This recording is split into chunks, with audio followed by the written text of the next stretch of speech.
وعلی آلہ وصحبہ وبارک وسلم۔ حمد و صلات کے بعد ہمارا سلسلہ گفتگو راہ عمل کے نام سے آج عمل کے جن رستوں پر چلنا ایک بندہ مومن کو اور طریقت کے تصوف کے معرفت کے رستے پر چلنے والے جن لوگوں کے لیے جن چیزوں کی ضرورت ہوتی ہے اور جو چیزیں انسان کی روحانی ترقی کو روک دیتی، جو دنیاوی طور پر مالی طور پر اسے مضبوط کر دیتی ہیں لیکن عملی طور پر اسے کمزور کر دیتی ہیں، ان چیزوں میں سے ایک چیز پر ہم بات کریں گے۔ انسان کا یہ مزاج ہے کہ وہ اپنے آپ کو اچھا بتاتا بھی ہے اور اچھا کہلاتا بھی ہے۔ روز بروز اس کے اندر یہ خواہش بڑھتی چلی جاتی ہے کہ لوگ مجھے اچھا کہیں، اچھا جانیں، میری تعریف ہو، خود پسندی میں مبتلا ہوتا جاتا ہے۔ کوئی شخص اگر بطور اصلاح بھی اس پر تنقید کر دے تو اس کو وہ بھی چیز پسند نہیں ہوتی، اور بہت ساری جگہوں سے بہت سارے معاملات سے وہ اس لیے بھی رک جاتا ہے کہ وہاں چیزیں اس کی مرضی کے مطابق نہیں چل رہی۔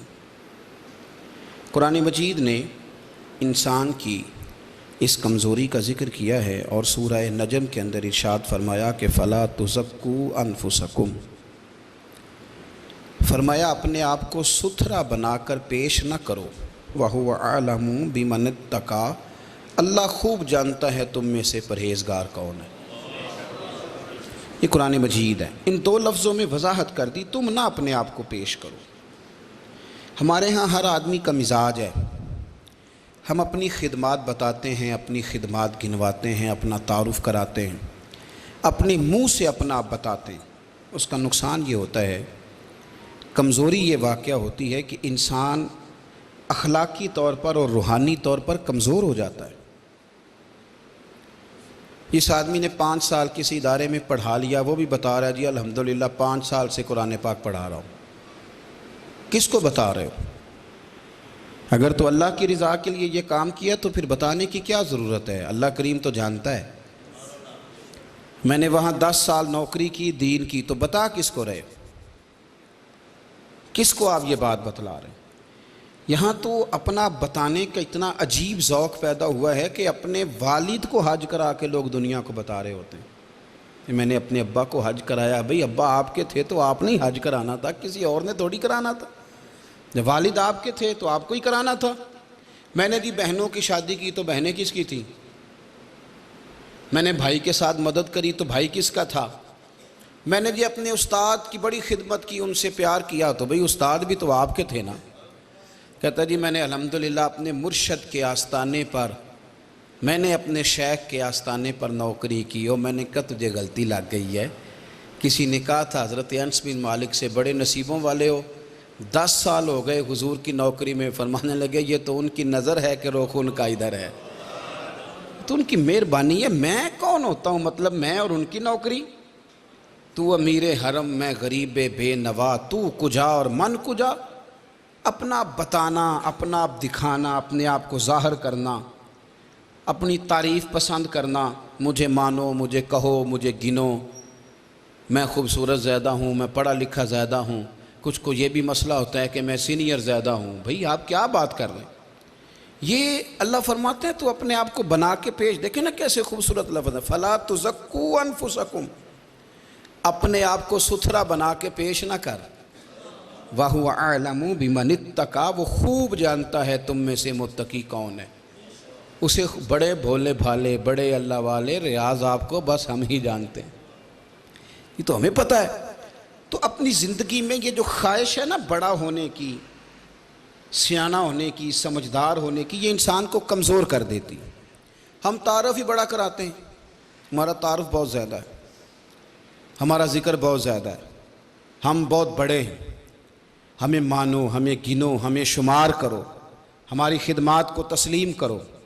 ہمارے ہاں تذکرے کیے جاتے ہیں، باتیں کی جاتی ہیں۔ ایک حدیث ہے اور میرا خیال ہے کہ یہ حدیث ہمیں بتائے گی کہ وہ جو ہمارے اندر ادھیڑ پدیڑ ہے نا، وہ جو مد و جزر ہے، وہ جو دل لگتا نہیں، کہیں ٹھہرتا نہیں، وہ جو نماز میں طبیعت جمتی نہیں، وہ جو قرار ملتا نہیں، وہ جو سکون آتا نہیں، تو یہ ایک حدیث بہت سارے ہمارے باطنی سوالوں کا جواب دے گی۔ رسول کریم صلی اللہ تعالیٰ علیہ وسلم نے فرمایا، ایک کنز الاموال کی حدیث ہے، حضور فرمانے لگے مال اور مرتبے کی محبت، یعنی پیسے کی محبت اور عزت کی محبت کہ میں بڑا ہو جاؤں، میں چاہا جاؤں۔ فرمایا مال اور مرتبے کی محبت مومن کے دل میں منافقت کو اس طرح اگاتی ہے جس طرح پانی سبزے کو اگاتا ہے۔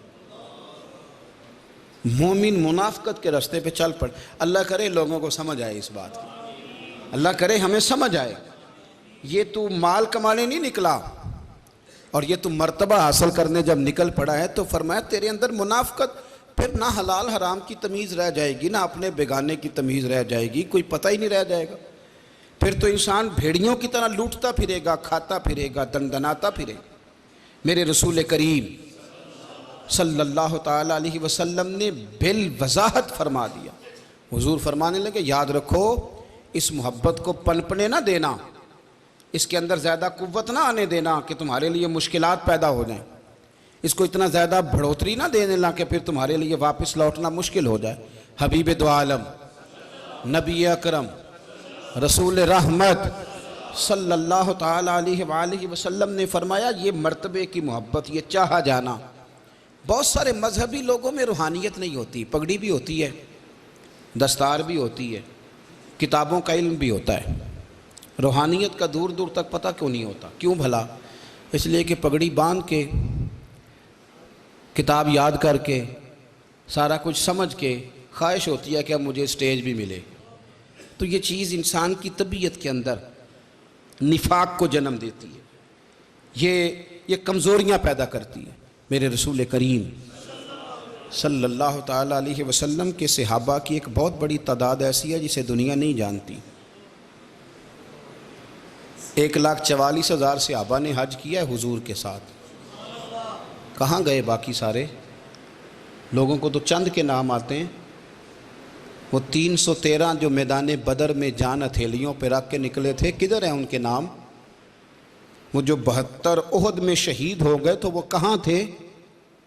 کہاں گئے وہ لوگ؟ اور میاں اگر وہ بھی اس چکر میں ہوتے کہ پہلے میری تختی لگاؤ، پہلے مجھے سینئر مانو، پہلے مجھے بڑا جانو، پہلے میرا اقرار کرو، پہلے مجھے کوئی گولڈ میڈل دو، تمغہ حسن کارکردگی دو، تو پھر تو کام رہ گیا تھا۔ انہوں نے کوئی ایسی چیز طلب نہیں کی، ان کی طلب اتنی تھی کہ یا اللہ راضی ہو جائے یا اللہ کے رسول راضی ہو جائے۔ یہ خود پسندیاں، یہ چاہا جانا، یہ مرتبہ، اٹھ بلیا چلو تھے وسیے، او جتھے وس دینی سارے یننے، نہ کوئی ساڈی ذات